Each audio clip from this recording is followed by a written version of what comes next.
Neuromodulação ou estimulação magnética transcraniana, eletroconvulsoterapia. Novas técnicas têm sido usadas na medicina para tratar problemas como, por exemplo, a depressão. Humanamente, da Band News FM, feito em parceria com o Instituto de Psiquiatria do HC da USP, hoje aborda essas alternativas que têm sido estudadas aqui no Brasil. Humanamente tem sempre a minha interlocução, Ellen Brown, e as análises do Daniel Barros. Oi, Daniel. Bom dia. Hoje vamos falar de um tema que é promissor, viu, Ellen? Quando a gente fala de novas tecnologias aplicadas ao tratamento das nossas emoções.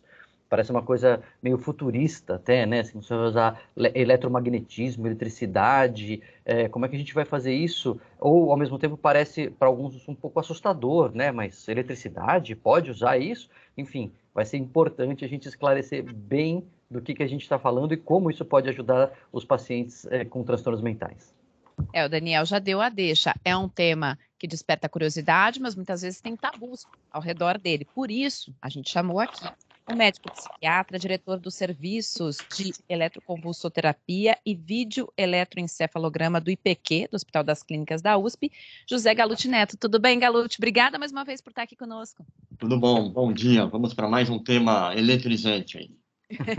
Pois é, e eu quero começar justamente entrando um pouquinho nessa explicação contigo, porque quando a gente ouve eletro e psiquiatria associados, eu acho que muitos ouvintes podem vir na mente aquelas imagens, né, que chocam, né, de pacientes tendo convulsões, que são uma série de uma espécie de tortura na nossa mente. Tem alguma coisa a ver com o tipo de pesquisa que vocês estão fazendo, o eletrochoque que tem na nossa mente?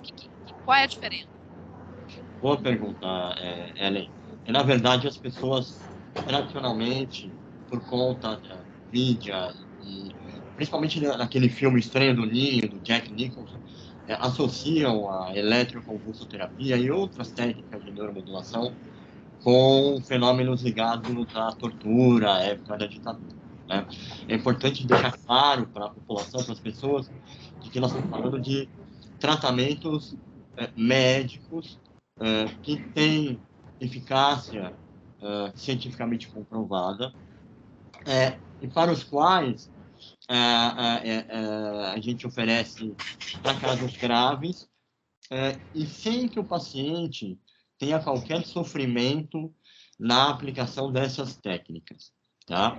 Tanto a eletroconvulsoterapia quanto estimulação magnética transcraniana ou outras formas de neuromodulação, tem uma forma nova que se chama estimulação por corrente elétrica contínua, que ainda é embrionária, está em fase de pesquisa, mas todas elas são técnicas indolores, tá? Na eletroconvulsoterapia, o paciente está anestesiado. Na estimulação magnética, você não precisa de anestesia, porque não há a indução de uma convulsão, como há na eletroconvulsoterapia. Então, nenhuma delas envolve dor, tortura ou qualquer coisa que implique sofrimento humano. É interessante, né, Galute, que quando a gente pensa nesses tratamentos, a gente tem essa dicotomia, uma coisa tão moderna como estimulação magnética, que precisa conhecer, né, as correntes cerebrais e mapear o cérebro, etc., e uma coisa antiga, como a eletroconvulsoterapia, que é um tratamento, de fato, muito antigo, e de uma época, inclusive, pré-farmacológica. Né? A eletroconvulsoterapia era usada como uma tentativa, dentre tantas outras, de tratar quando não havia remédio, não havia os remédios modernos, né, que tratam o sofrimento mental. E é interessante a gente pensar nisso, porque várias terapias que havia na época, insulinoterapia, hidroterapia, colocar os caras no banho quente, no banho frio e etc e tal, não resistiram ao tempo. Mas a eletroconvulsoterapia, ela foi se humanizando, e aí, então, acho que é um adendo importante que eu estava dizendo, né? Ela não é desumana, no sentido de ela não causa dor, não causa sofrimento, não é usada como uma forma de tortura, não é para os pacientes sofrerem. O paciente é anestesiado como numa intervenção cirúrgica ali, né, mais simples, por exemplo. Mas ela resistiu ao tempo. Por que isso? Ela realmente se mostrou eficaz. Fala um pouco da eficácia da eletroconvulsoterapia para o ouvinte entender. Isso, legal. Eu vou fazer só rapidamente a história do uso de eletricidade para tratar a doença mental. Ela é muito antiga, né? Idade Média, Grécia Antiga, você já tinha até o uso de, por exemplo, peixes elétricos para tratar dores de cabeça, gota, outros problemas médicos, né? E havia uma associação entre epilepsia, que é uma doença que gera crises convulsivas, e doenças mentais. Antigamente se imaginava que a epilepsia era uma doença divina, né? Ligada aos deuses, né? E se via que algumas pessoas que tinham convulsões melhoravam de afecções mentais. Estavam deprimidas e, de repente, depois da crise convulsiva, elas melhoravam, ou estavam psicóticas e melhoravam. Então, foi essa observação empírica que levou as pessoas a pensarem, bom, e se a gente induzir uma convulsão? Será que isso ajuda essa população que, à época, não tinha nenhum tratamento a ser oferecido? E, de fato, ali, primeiro usou-se cânfora, depois insulinoterapia, para induzir convulsões com finalidades terapêuticas. E, a partir de então, se tentou usar estímulos elétricos, porque eram até mais seguros do que essas outras formas de induzir convulsões. Por que a eletroconvulsoterapia, então, ela não é um tratamento estático, né? Ela foi evoluindo ao longo do tempo, foi se aprimorando, e hoje é uma técnica não só segura, mas de aplicação rápida, ela dura poucos minutos, né? A ciência evoluiu em paralelo, e os estudos científicos, aqueles famosos estudos controlados, randomizados, cegos, com placebo, mostraram que a eletroconvulsoterapia era extremamente eficaz para transtornos mentais graves, por exemplo, depressão e esquizofrenia. E até o surgimento dos psicofármacos, ali na década de 50, né? 1949 surge o lítio, 1952 surge a clorpromazina, que é um antipsicótico. Até ali, você não tinha absolutamente mais nada para oferecer para os pacientes, né? Então, depois dali, os remédios, eles assumem a cena da terapêutica, a eletroconvulsoterapia cai um pouco em desuso, e agora, na última década, ela volta com força de novo por conta da evidência científica da eficácia dela. E é importante só fazer um adendo, Ellen, que é muito fácil hoje em dia as coisas serem politizadas, né? Então, não, porque isso era eletrochoque da ditadura, isso está voltando por causa da política atual, etc. E eu tive a curiosidade de fazer um levantamento uns anos atrás, poucos anos atrás, em 2019, até publiquei num artigo, que independente da orientação do governo, Estados Unidos, Portugal, Uruguai, Venezuela, Brasil, independente da orientação política do governo no país, a eletroconvulsoterapia ela é utilizada e ela é implementada pela comunidade médica para casos específicos, para situações muito próprias, particulares, bem indicadas, acompanhadas com anestesia, com enfermagem, etc. Então, só um adendo que eu acho importante fazer, porque sempre vem hoje em dia, vem essa sombra, né, de, não, mas é por causa da política. Não, país de esquerda, país de direita, país de centro, todo mundo usa a eletroconvulsoterapia, aliás, no mundo todo. É importante esse disclaimer do Daniel aqui, né, porque é difícil, até a ciência fica permeada, né, com essas questões nos dias de hoje. Aí o Daniel pontuou uma coisa, anestesia. Antigamente, quando a gente falava dessas terapias, nem sempre era usada a anestesia, né? Esse relaxamento muscular, ele é feito e ele é importante por quê nos tratamentos de hoje? Perfeito. Então, a anestesia e o uso de relaxantes musculares, ela é um divisor de águas da eletroconvulsoterapia. No início, na verdade, nas primeiras pesquisas ali, isso começa em 1938, com dois italianos, Serletti e Vini, eles não sabiam exatamente qual era o impacto de você induzir uma convulsão através de uma corrente elétrica. E o que se percebeu ao longo dos anos é que, primeiro, era algo doloroso, segundo, a convulsão sem o relaxante muscular, induzida por eletricidade, ela era de uma monta tão intensa que levava a fraturas. Então, a partir do momento em que por que não usava também relaxante muscular? Porque ele iria ser descoberto ali só na década de 40, 50 também. Nós estamos falando aí da década de 30. Então, não existia, né, o relaxante muscular. A anestesia estava sendo desenvolvida. Então, não é que não se fazia por algum tipo de intenção de provocar dor ou sofrimento, porque não tinha. A partir do momento que você tem anestesia e relaxante muscular, torna-se obrigatório o uso da anestesia no procedimento da eletroconvulsoterapia. E aí você tem praticamente um índice de problemas e complicações dessa natureza, ele zera. Você não vê hoje nenhum tipo de fratura ou complicação muscular pela eletroconvulsoterapia. Então, a anestesia ela é um procedimento obrigatório em qualquer serviço de eletroconvulsoterapia no mundo, tá? Ainda aqui no Brasil a gente não tem uma cultura de vários serviços de eletroconvulsoterapia. Por exemplo, a Europa é o continente que mais faz eletroconvulsoterapia. Suécia é o país que mais faz. Os escandinavos fazem muito. A Alemanha faz muito. Então, eles têm 20, 30 serviços pelo país espalhados de ECT, que é eletroconvulsoterapia. Obrigatoriamente, todos têm que ter anestesia. Só um último comentário aqui, Ellen, que eu sei que já está de olho no relógio. Quando o Galuti diz anestesia, Galuti, não é só que você toma uma injeçãozinha ali para relaxar. Tem a presença de um médico anestesista acompanhando todo o procedimento. É anestesia no nível anestesia de cirurgia, né, Galuti? Isso, você tem uma preparação pré-anestésica, fazendo os exames para avaliar risco, como você faz numa pequena cirurgia. O procedimento é feito em ambiente prioritariamente hospitalar, ainda que se possa fazer em clínicas onde você tem estrutura apropriada, mas você tem que ter monitoramento contínuo do paciente, aqueles monitores de UTI, médico anestesista, médico psiquiatra, fazendo a aplicação e, eventualmente, uma retaguarda para alguma intercorrência. Então, há toda uma estrutura por trás do procedimento. Não é que você chega lá e liga o aparelho e faz uma anestesia rápida e faz o ECT. Não, tem toda uma estrutura por trás.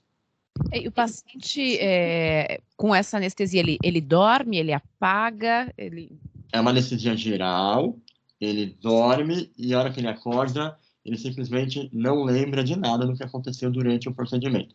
É como se a gente fosse para uma endoscopia, você faz pensando no tempo e na anestesia. Uma anestesia curta, então o paciente nem precisa ficar entubado, né?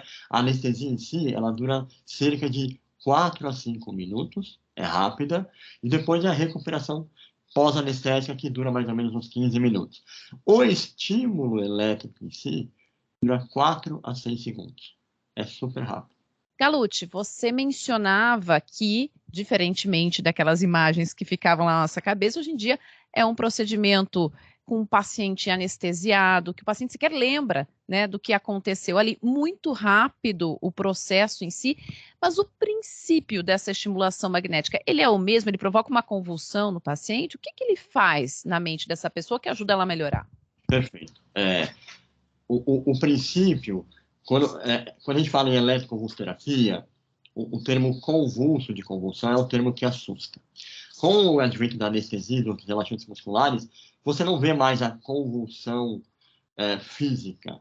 O que acontece é uma convulsão, entre aspas, eletroencefalográfica. Então, ali, no momento que a gente faz o procedimento, o paciente também está monitorado no EEG, eletroencefalograma.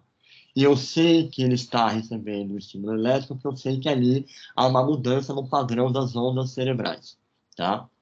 Ainda que, como muitas coisas na medicina, a gente não conheça exatamente o mecanismo através do qual esse estímulo leva à melhora clínica, a gente sabe que uma série de coisas acontecem quando você faz a ECT. Por exemplo, você tem uma liberação maciça de neurotransmissores, serotonina, noradrenalina, dopamina. Você tem liberações de outros fatores neuronais, por exemplo, fatores de crescimento neuronal, um deles é o famoso BDNF, que é liberado. Você tem liberação de hormônios e provavelmente o mecanismo transita entre essas modificações neuroquímicas geradas por esse estímulo elétrico. Então, se você perguntar qual é a origem da melhora, né? A gente ainda não sabe exatamente, mas a gente tem pistas do que acontece ali na hora dessa convulsão eletroencefalográfica. E isso é diferente na estimulação magnética, né? Na estimulação magnética, que é um outro tratamento, a estimulação magnética transcraniana, que não passa por convulsão, mas que altera também um pouco a forma como o cérebro está sendo estimulado ou a forma como ele está funcionando. Qual é a diferença entre a estimulação magnética e a eletroconvulsoterapia?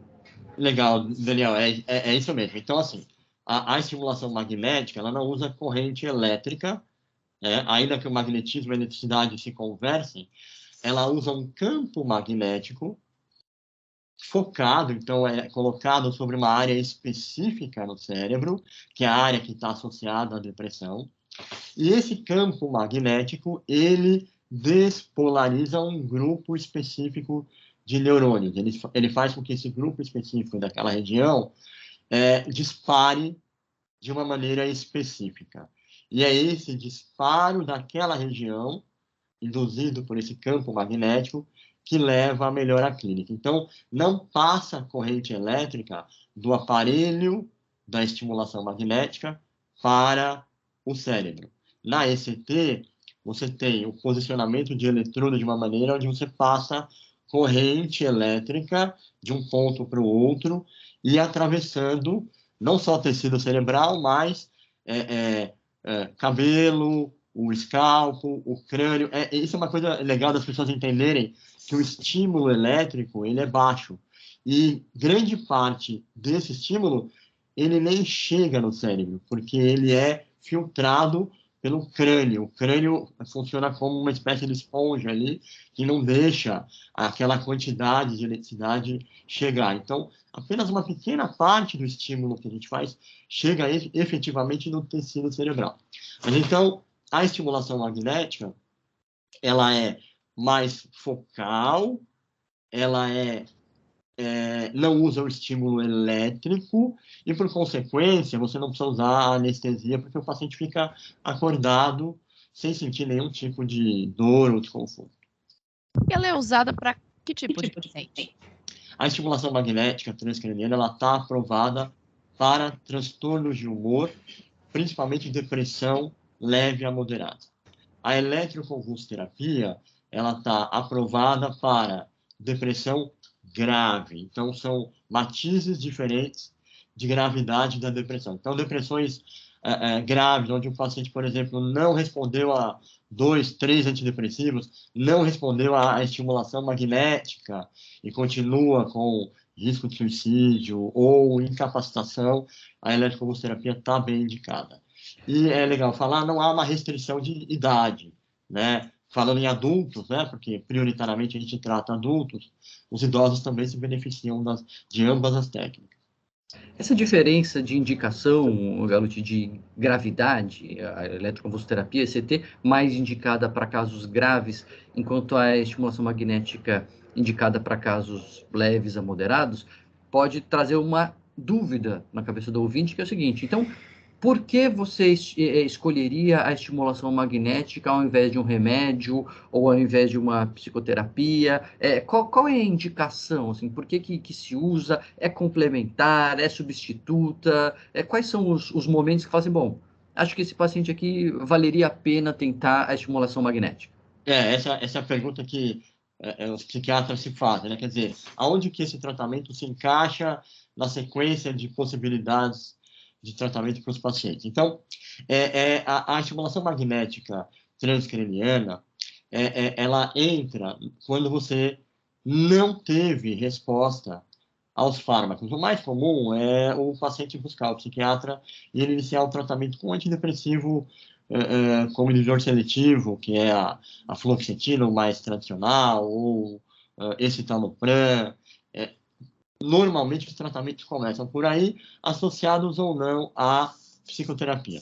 Qual é o problema? O problema é que tem pacientes que não respondem aos antidepressivos ou não toleram os antidepressivos, né? Então, vamos lembrar que os remédios também têm os seus efeitos colaterais. Aliás, muitos pacientes sofrem mais com os efeitos colaterais dos remédios do que desses tratamentos, estimulação magnética e ECT. Então, para esse perfil de paciente, ou que não responde, ou que não tolera, você precisa pensar em tratamentos que a gente chama de biológicos ou não farmacológicos.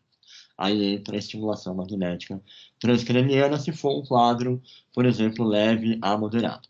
A psicoterapia, ela pode ser indicada em qualquer, e deve, em qualquer momento, leve, moderado ou grave.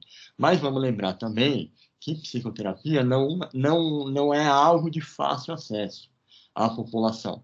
É custoso, você não tem qualquer serviço público, né? Então, em pacientes que não têm acesso, ou também que não melhoram com psicoterapia, ou não se adaptam, e não se adaptam ou não melhoram com os fármacos, a possibilidade de um tratamento biológico deve ser lembrada. Agora, o estímulo químico no cérebro é comparável a destes tratamentos e os fármacos ou não? O estímulo elétrico, você pergunta? Digo, quimicamente, no cérebro da gente, a mudança que provoca para ter essa melhora, esse benefício, toda aquela mudança que você descreveu, ela é comparável ao quando alguém está tomando um antidepressivo? Ela é comparável, ainda que a gente também não conheça exatamente como os antidepressivos funcionam. A gente tem mais conhecimento, né? Mas se você perguntar para um bom psiquiatra, você sabe exatamente o que o antidepressivo faz, ele vai dizer exatamente a gente não sabe, a gente tem uma boa pista. O mecanismo, ou a teoria, e aí surgem as teorias, né? É a teoria das monoaminas, que são os neurotransmissores. Quando você aumenta a produção, né, inibe a recaptação e aumenta a disponibilidade de neurotransmissores entre as células cerebrais, os neurônios, você tem uma melhora clínica. Toda teoria tem uma limitação, tem uma área cinzenta, ali ela não explica tudo. Mas sim, uma parte do mecanismo conversa, da ECT e da estimulação magnética, conversa sim com dos antidepressivos. Em termos de efeito e eficácia, também é comparável, né? A estimulação magnética tem uma taxa de sucesso, de eficácia comparável aos remédios, não é assim? Tem uma taxa comparável, não há um tratamento que seja superior, inclusive entre os antidepressivos. O paciente às vezes quer saber qual eu quero tomar o melhor antidepressivo. Não existe. Eu digo o seguinte: existe o melhor para você, que pode ser o A, e para mim pode ser o B. E pode ser que para você o B não funcione, né? O mesmo vale para a estimulação magnética. Tem pessoas que melhoram barbaramente e tem pessoas que não respondem.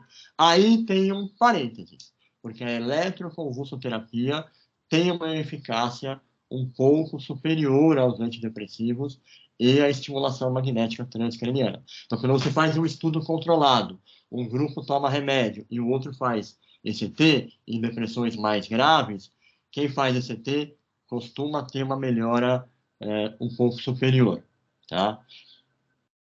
Agora, pode ser associado, porque você mencionou, inclusive, assim, que costumam praticar o ECT ou a estimulação magnética quando normalmente um paciente foi refratário aos medicamentos, mas pode ser associado ou não? Pode e deve muitas vezes, porque há um efeito sinérgico. A estimulação magnética transcraniana, ela pode potencializar o remédio que a pessoa está tomando, né? Então, é muito comum a pessoa estar fazendo a estimulação e tomando o antidepressivo.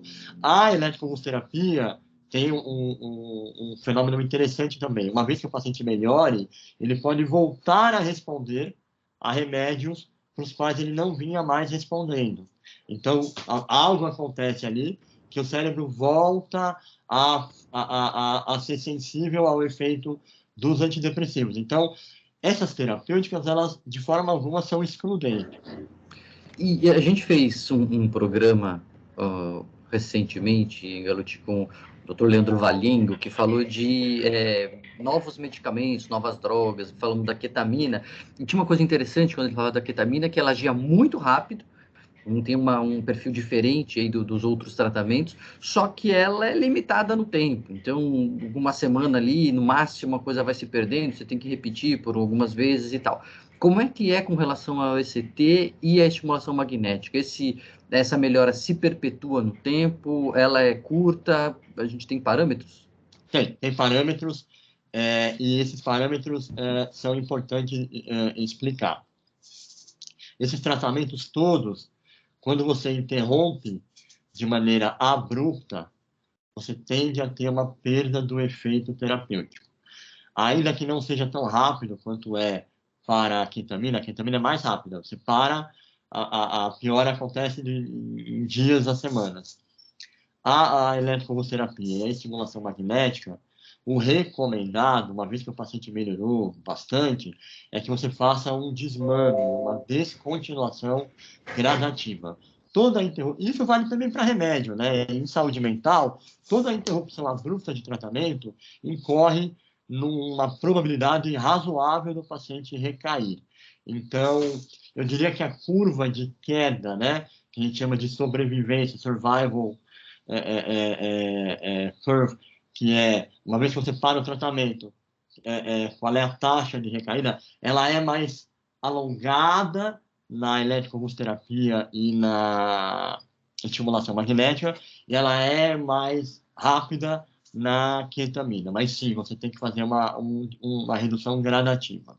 E alguns pacientes precisam fazer o que a gente chama de manutenção, que é uma vez a cada 2 meses ir lá e fazer o seu estímulo elétrico ou o seu estímulo magnético. Galute, você mencionou aqui que esses dois tratamentos, tanto a eletroestimulação quanto a estimulação magnética, eles são um público adulto, que vocês trabalham predominantemente, de diversas faixas etárias. Mas eu li recentemente que vocês estavam fazendo pesquisas com idosos. Por quê? Qual é a diferença? Os idosos, eles tendem a ter depressões um pouco mais difíceis de tratar e eventualmente mais graves.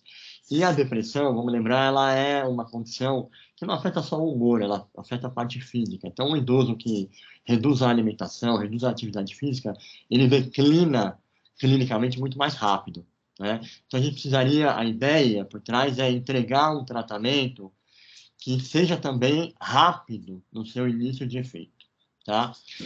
Então, a ideia é buscar pesquisas para oferecer um tratamento eficaz e rápido para essa população que tem uma prevalência alta de depressão, depressões graves e que são frequentemente responsivas ao tratamento farmacológico.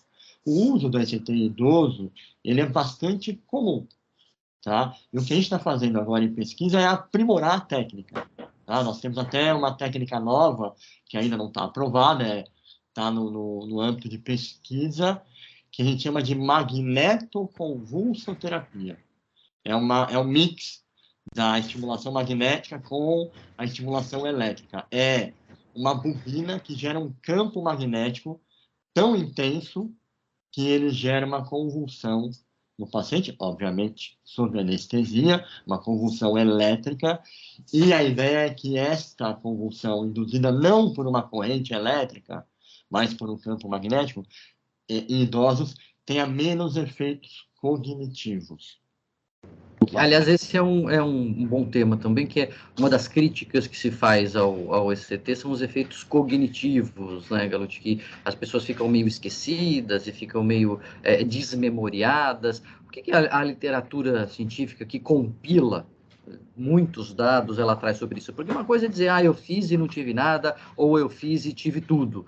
Isso são experiências individuais que podem acontecer em qualquer tratamento, com qualquer coisa, absolutamente qualquer coisa, mas não falam muito sobre o tratamento. Para a gente saber sobre o tratamento, tem que reunir muitos dados, e com décadas e décadas de tratamento de ECT, sobretudo nos últimos anos, com mais cuidado, etc., o que a gente sabe sobre os efeitos cognitivos? Isso.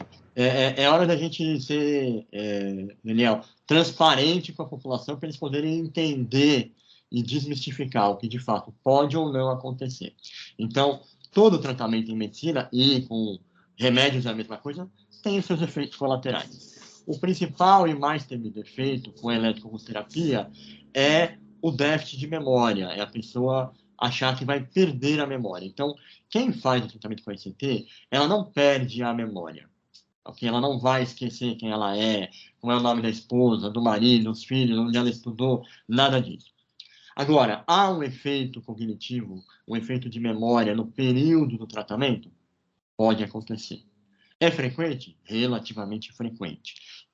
Isso, existem modificações da técnica, que a gente usa como padrão, que é a maneira como a gente posiciona os eletrodos na cabeça, reduzindo este efeito de memória. Então, hoje, a gente faz a técnica do ECT com o posicionamento unilateral.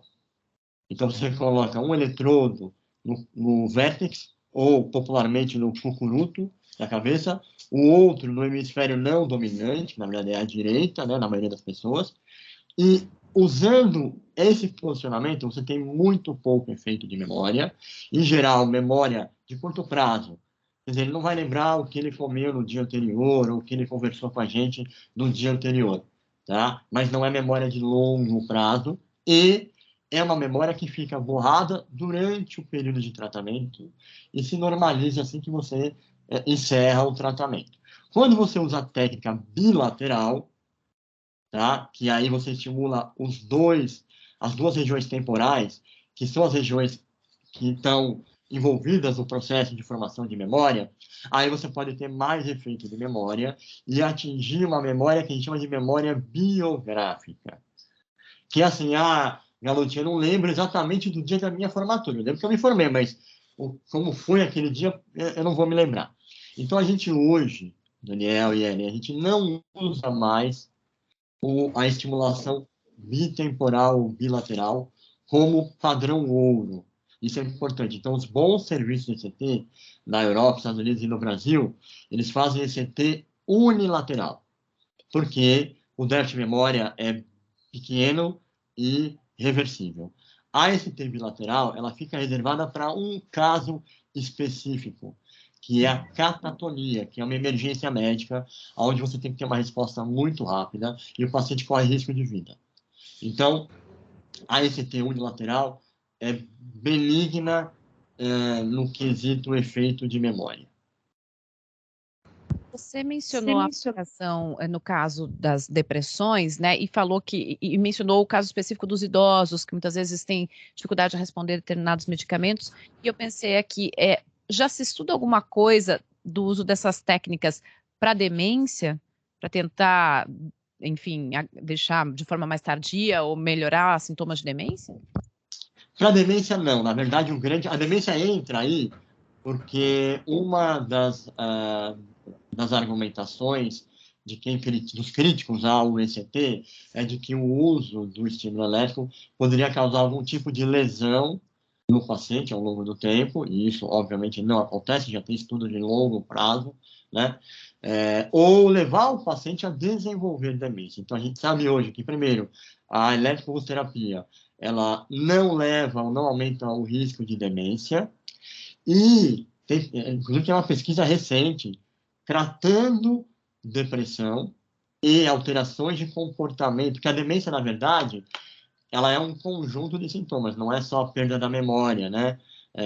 Ela também tem alterações de comportamento, às vezes graves, o paciente não dorme, fica errático, não sabe se está no banheiro, ou no quarto, ou na sala. Então, para esse comportamento agitado, errático, a ECT vem sendo estudada, os resultados preliminares são interessantes, sem que isso piore o curso da demência. Está muito claro, ECT não causa demência, nem piora o curso da demência. E para não deixar passar, já que a gente está falando de eletricidade, magnetismo, etc., tem certamente ouvinte pensando assim, mas eu vi na internet umas maquininhas que você pode comprar, que se liga na pilha e o seu cérebro, e isso dizem que melhora a inteligência, melhora a depressão. Qual é o estado hoje, Galute, da estimulação com corrente contínua? Que corrente contínua é isso? Uma pilha, grosseiramente, né, dizendo uma pilha que a gente vai ligar de alguma maneira ali no nosso cérebro. Isso eu sei que tem sido estudado. Como é que está o estado da arte da estimulação por corrente contínua hoje em dia? Isso. Então, o IPQ, o Instituto de Psiquiatria, tem um grupo muito forte, Daniel, estudando estimulação elétrica por corrente contínua, que é esse cátodo desse ânodo que transmitem uma correntezinha, se posiciona no cérebro, e você pode usar ele em casa, trabalhando, fazendo. Esse grupo é coordenado pelo professor André Brunoni e o Leandro Valheiro, que vocês entrevistaram recentemente, e muita gente no mundo pesquisando. A evolução dessas pesquisas é rápida e brutal. A estimulação por corrente contínua parece ter um efeito antidepressivo interessante, não é comparável ao ECT, não está aprovado ainda, e nós estamos no IPQ fazendo um estudo grande agora, coordenado por este grupo, pelo professor André Brunoni, comparando a estimulação por corrente contínua com placebo e terapia, para avaliar nesse grupo maior se tem diferença entre essas terapêuticas. Os estudos preliminares mostram que a terapia por corrente contínua ela é superior ao placebo, até o momento que a gente sabe, mas ela é um pouco inferior aos remédios, tá? Então, talvez ela entre, isso é uma hipótese, não é uma certeza ainda, talvez para aquela depressão leve, que o paciente não quer ter os efeitos colaterais das medicações, porque tem, né, ganho de peso, mexe na libido, todo mundo não quer perder, ninguém quer perder a libido, e é um tratamento que você pode fazer em casa. Esse estudo, inclusive, é um estudo onde o paciente leva o aparelho para casa e a gente monitora se ele está usando ou não lá do instituto. É um estudo muito legal, ele já está na fase intermediária, acredito que até o final do ano a gente deva ter resultados para discutir bastante interessante.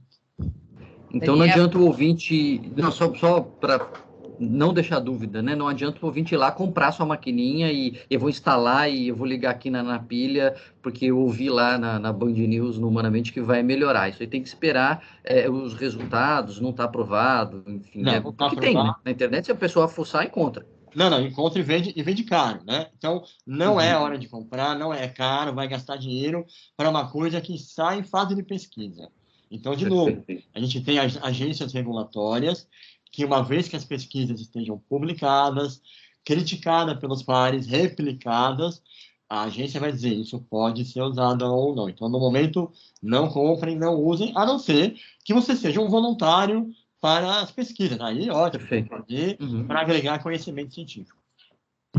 É isso, o Humanamente de hoje falou sobre eletroconvulsoterapia, estimulação magnética, e a gente contou para trazer os esclarecimentos aqui para os nossos ouvintes com o médico psiquiatra, diretor dos serviços de eletroconvulsoterapia e videoeletroencefalograma do IPQ, do Hospital das Clínicas da USP, José Galute Neto. Muito obrigada, Galute, mais uma vez. Eu que agradeço o convite, Ellen e Daniel, para estar aqui mais uma vez. Um prazer e tenha um excelente dia aí. Daniel, estou impressionada que além de química, para ser psiquiatra, você tem que entender muito de física, hein? Você vê como é que o povo estuda, Ellen? Olha, e eu gosto de fazer humanamente porque é isso, eu aprendo aqui, eu me reciclo a cada semana, então eu não desisto não, semana que vem vai ter mais, né?